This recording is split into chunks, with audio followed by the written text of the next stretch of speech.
Yo, what is happening there, ladies and gentlemen? We back here, back with another video. We're back with some more NBA, but don't worry, we're going to be getting to more topics in the future with WNBA, women's college basketball, men's college basketball. We're going to be on the radar, y'all, and I'm very excited.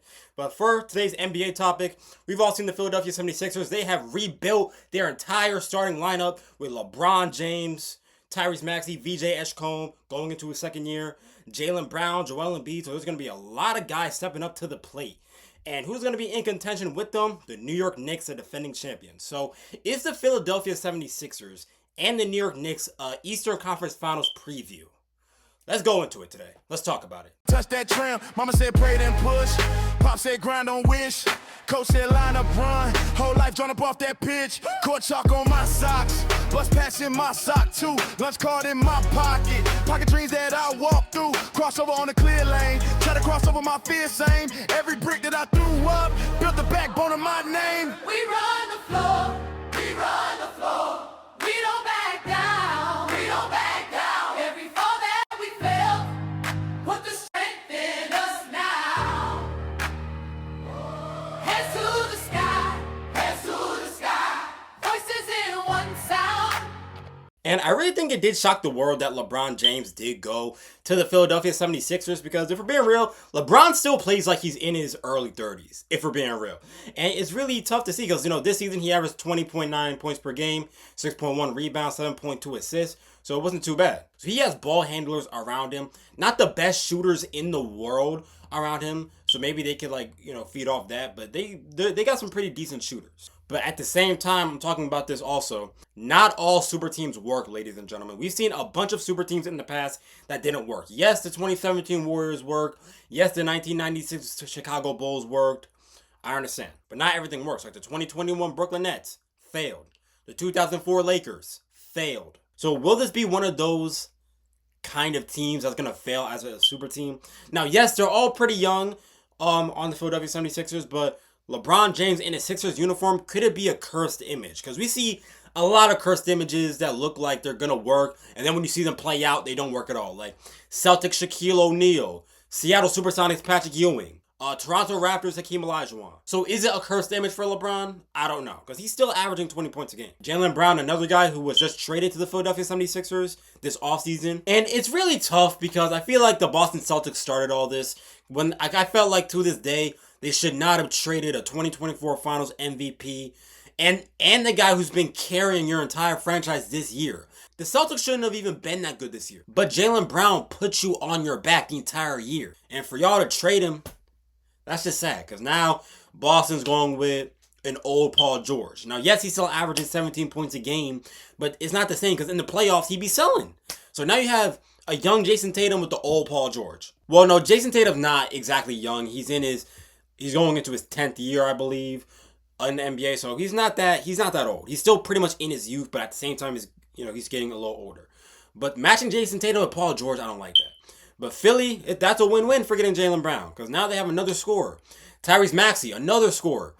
28.3 points per game, 4.1 rebounds, 6.6 assists. He did his thing this playoffs, but he just couldn't handle the New York Knicks defense. So you have another shooter who can stroke it from deep. Pause. VJ Edgecombe, going into his second year. He had a great first year. He averaged 16 points per game, 5.6 rebounds, shooting 43% from the field. He's a high flyer. Along with him and Tyrese Maxey, great duo because they're both a young duo. I see a little bit of an old school Oklahoma City Thunder team on the squad, just with more all-stars in this game. But, I do like the duo of VJ Edgecombe and Tyrese Maxey. I think those two are going to be a great duo from here on out. But VJ Edgecombe, he's going to be doing his thing. He's a dog, and he's going to be doing his thing going into next season. Joel Embiid. And this is another thing that really got on my nerves with all these trades. Joel Embiid can just sit out whenever he wants to. Now, even though he did average 26.9 points per game, 7 rebounds, 48% from field goal, he's not that healthy. This playoff run, he was pretty healthy, I guess. He did okay. He did miss, I want to say, like, a couple games, but he wasn't out for like the entire playoffs like he was before in the past. But he just couldn't handle the New York Knicks, and the playoff experience is just not there. And he keeps getting knocked out in the second round. And the 76ers, they're trying to make it to the conference finals. They haven't made the conference finals at all. Like, with the Joel Embiid era, No conference finals appearances yet. So this could be the year for them. But even if Joel Embiid gets injured, it doesn't even matter. He's going to be on vacation because you have a great starting lineup still. Now, even though you don't really have a bunch of centers in the mix because they traded Andre Drummond to the Knicks, I felt like that was their best chance. So I feel like for him, getting the rebounds for this team is going to be very important. So at least try not to miss games, Joel Embiid. But even if he does, he's basically on vacation. So Philly's weaknesses last year is obviously their backup center, Andre Drummond. He was lost, like I said before, to New York. But they have Bron, they have rebounding, they have size. But also, he can also deal with a couple of injuries. Embiid and LeBron, because LeBron's getting older. He's going to deal with leg cramps, leg injuries, sprained ankles, you name it. Joel Embiid, he's just going to miss games because of his back and his eyes and his face. But even though they do have some size, if they're healthy, so they're going to be all good. Another weaknesses that they have is that they're going to have to adjust their ball movement because everyone on this team is stars. So there's going to be a decline in ball movement, basically. So you have James, Maxey, and Embiid. Like specifically with Embiid, who's going to be wanting the ball a lot. The ball adjustment is probably going to decline. So that probably may not be the best work. And that's something I don't like about super teams is that they don't share the ball all the time.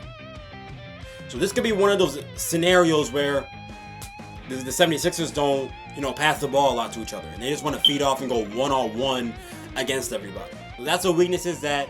So that's definitely a weakness that they have going into next season. But the 76ers are looking like a real big team right now. I don't know if LeBron's going to be a cursed image coming into Philly. We will see how he plays out. But it's like they say, on paper, it looks amazing. But it could be different watching it play out. So we'll see in October, once Philly makes their debut in the preseason. Let's see how great it works out. So Philly, they're looking real dangerous right now.